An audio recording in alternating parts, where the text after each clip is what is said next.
আসসালামু আলাইকুম রহমতুল্লাহ। আমি যদি ভালো থাকার চেষ্টা করি তাহলে আল্লাহ আমাকে ভালো রাখবেন। আমি যদি আরেকজনকে ভালো রাখার চেষ্টা করি তাহলে আল্লাহ আমাকে ভালোই রাখবেন। আমি যদি আরেকজনের ক্ষতি করার চেষ্টা করি আল্লাহ আমাকে শান্তিতে রাখবেন না। এটাই স্বাভাবিক। মানুষকে ভালোবাসতে শিখো, মানুষকে ক্ষতি করার চেষ্টা করিও না। মানুষকে আদর্শের পথে আহ্বান করো, খারাপ পথে আহ্বান করিও না। আমিও মানুষ, তুমিও মানুষ, আমারও রক্ত আছে, তোমারও রক্ত আছে। কেউ রক্ত গরম করিও না, উভয়ের জন্যই ক্ষতি।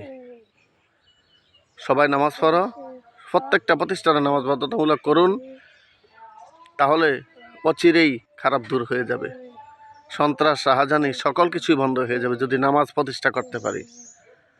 একটা নামাজি মানুষ চিন্তা করবে যে আমি খারাপ কাজ করার আমার জন্য শোভা পায় না। ভালো হইতে দেরি লাগে না, খারাপ হইতে দেরি লাগে। আলেম সমাজকে বলবো, আপনারা সবাই বসুন, প্রধান উপদেষ্টার সাথে আপনারা বসে সকল কিছু সুরাহা করে নিন। আমি বলবো আপনি খারাপ, আপনি বলবেন আমি খারাপ, অমুক বলবো তমুক খারাপ, তমুক বলবো অমুক খারাপ। এটা তো হয় না। যত কিছু সমস্যা আছে প্রধান উপদেষ্টার সাথে বসুন সবাই মিলে, বাস সব কিছু সুরা হয়ে যাবে। আদম হাওয়া একজন, আল্লাহ একটা, রসুল একজন। আমরা কেন এত বিভেদ করব? কেন এত রক্ত হানাহানি করব? কারণ কি? আমার আপনার সন্তানের গায়ে আঘাত লাগলে আমাদের কষ্ট লাগবে, অন্যের গায়ে আঘাত লাগলে কষ্ট লাগে না? সবাই সবাইকে ভালোর পথে আহ্বান করব, কেউ কারো ক্ষতি করার চেষ্টা করব না। আমরা আন্দোলন করব, সংগ্রাম করব, কিন্তু কারো কেউ হামলা করব না। কেন এমন করব? এগুলি খুবই খারাপ। সাদপন্থী আপনাদেরকে বলবো, আপনারা দেখেন সাদ সাহেব এতদিন ভালো ছিল, এখন উনি খারাপের পথে অনেকগুলি কথা বলে ফেলেছে। আপনারা ভালো হয়ে যান সবাই, আপনারা সবাই ভালো হয়ে যান। আপনারা জুবায়ের সাহেবের হাতে হাত ধরুন, ইনশাল্লাহ আখিরাতের পথ পাবেন। আলেম ওলামাদের হাত ধরুন, ভালো হয়ে যাবেন। সকল আলেমকে বলবো আপনারা বসুন, তাহলে সব কিছু সুরা হয়ে যাবে। এবং ড্রাইভারদেরকে বলবো আপনারা প্রত্যেকটা রুটে 2 লাইন করে চালাবেন, আসবো যাব। এর বাহিরে একটা গাড়ি যাতে এদিকে সেদিকে না যায়। ড্রাইভারদের কারণেই জ্যাম লাগে, ড্রাইভারদের কারণেই অ্যাক্সিডেন্ট হয়। কারণ কি? ঘন্টার পর ঘন্টা বসে ধরিস না, ঘন্টার পর ঘন্টা বসে থাকা লাগে। কারণ কি? এই ড্রাইভারদের কারণে। একদিনের দুর্ঘটনা সারা জীবনের কান্না। 2 মিনিট পরে যাওয়া ভালো, যদি একেবারে না ফেরার চাইতে 2 মিনিট পরে ফেরা অনেক ভালো। ধরিস না।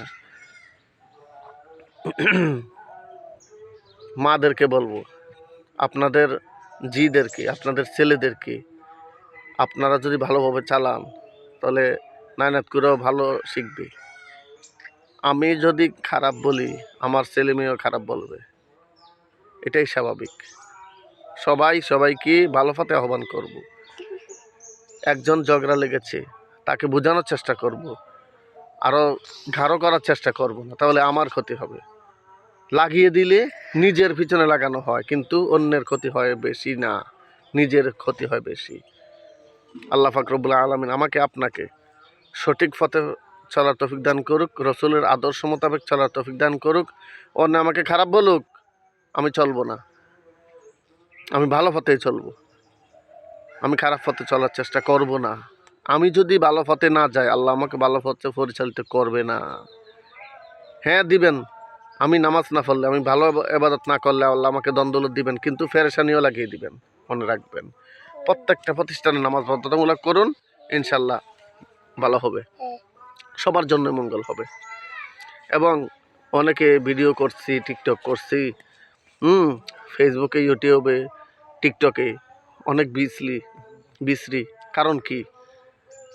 আপনার থেকে ছোটরা শিখে। আপনি একজন পুরুষ, আপনি একজন মহিলা খারাপ করবেন, আরেকজন শিখবে। এটার দ্বারাতে কি লাভ হবে? সমাজের জন্য অনেক ক্ষতি। হ্যাঁ, অনেক ক্ষতি হচ্ছে। আপনাদেরকে বলবো আপনারা খারাপ করবেন না, ভালোর পথে আহ্বান করুন। এই এক সাবজেক্ট। আর একটা সাবজেক্ট হলো কেউ কোরআন দেখিয়ে বলে, কলমা দেখিয়ে বলে শেয়ার করলে আপনি বেহেশতে যাবেন, আপনার উপকার হবে, এইটা নয়। আল্লাহ এটা বলতে বলেন নাই, যা আল হক ওয়া যাহাকাল বাতিল, হককে জাহের করো, হককে জাহের করো, বাতিলকে উৎখাত করো। তার মানেটা কি? ওয়া আকিম, কায়েম করো, আপনি করবেন এবং অন্যকে উৎসাহিত করবেন, তাহলেই আপনার ভালো হবে। এটা দিয়ে সেটা দিয়ে আপনি লাইক দেন, আপনার লাভ হবে। এইটা কেন করবেন?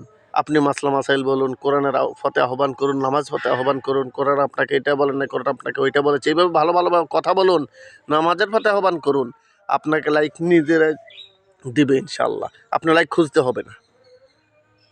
ইসলামকে বিক্রি করা এটা হয়। আপনি ইসলামকে প্রচার করুন, আপনার দিনের জন্য, ইসলামের জন্য, আপনার আমলের জন্য লাভ হবে, সোজা হয়ে যায়। এটা 25 সাল আসতেছে, আমরা ভালোর পথে আহ্বান করব, আমরা ইসলামের পথে হাঁটার চেষ্টা করব। সবাই সবাইকে শেয়ার করে দিবেন, সবাই ভালো হয়ে যায়। আল্লাহ পাক আল্লাহ আলামিন আমাদেরকেও ভালো দিবেন ইনশাআল্লাহ।